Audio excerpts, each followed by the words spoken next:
Losing a pet is like losing a piece of your heart. If you're struggling with grief, you're not alone.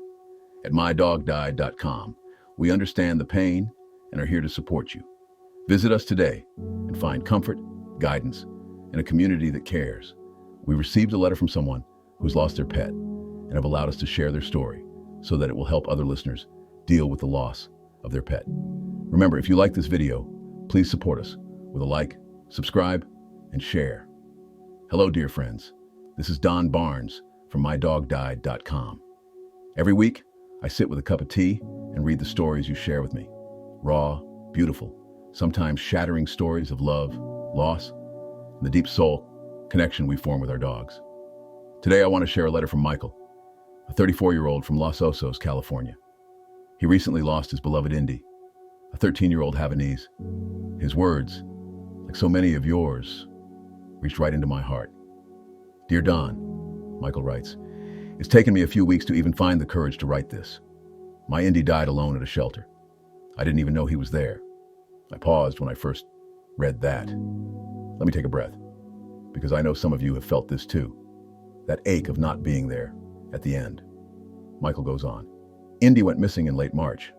I was working late nights, and in the early morning one day, I realized he wasn't at the foot of the bed, like usual. He'd always been there, his little cinnamon and cream body curled like a comma against my ankle. I searched the neighborhood for days, posters, online forums. I called every vet and shelter I could think of, but I found nothing. It turns out the shelter had brought him in, but the intake records were misplaced during a system outage. They tried to scan for a chip, but Michael had adopted Indy before chips became standard and hadn't gotten around to updating it. I got a call 3 weeks later, he writes. They were able to cross-reference a photo I posted online, but by then, it was too late. Indy had passed quietly in the shelter. They said he seemed peaceful, like he was just sleeping. I want to believe that. Friends, that part got me, because I know how often we carry guilt like a second leash, heavy and tangled. But Michael's letter isn't just about loss, it's about love. Indy wasn't just a dog, he says. He was the last piece of my mom. She passed the year before I found him at a rescue in Santa Maria. I'd gone in to drop off blankets.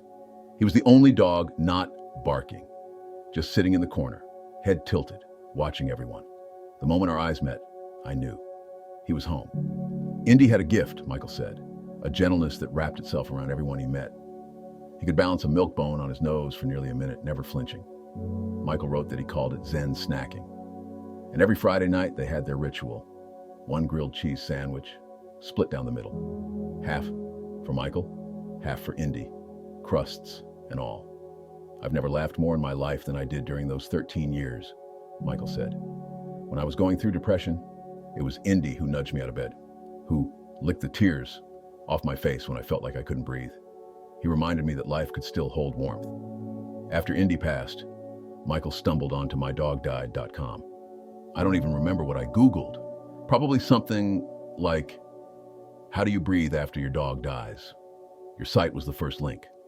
I read a story about a lab named Cricket, and I cried for the first time in days. Not just cried, sobbed, and I felt less alone. Michael, if you're listening now, I want to say thank you for your honesty, for letting us meet Indy through your words, and for reminding all of us that grief is love in its most tender clothing. It's okay to miss them. It's okay to weep, and it's okay to laugh through the tears when you remember the silly tricks, the soft snores, the way their tail thumped the floor when they saw you, even if you'd only been gone 10 minutes. Reading your letter, I could see Indy, nose pointed proudly, a biscuit balanced like a badge of honor, waiting for your command. I could feel the warmth of that grilled cheese memory, and I could feel the echo of that kind of love. The kind that doesn't end just because a body does. To anyone out there holding grief like a stone in their chest, you're not alone. Your story matters. Your dog mattered. And the love you shared continues in ways we may never fully understand. This is Don Barnes, reading with a heavy heart, but an open one. Thank you, Michael. Thank you, Indy. And thank you all for letting love lead. Your love for your pet never fades, and neither should your support. If you're grieving, don't go through it alone. Visit mydogdied.com or call us at 85-5925-2658 and connect with those who truly understand. Healing starts here. Remember, if you like this video, please support us with a like, subscribe, and share. If you have a story that you would like to tell us, your dog stories at mydogdied.com at gmail.com.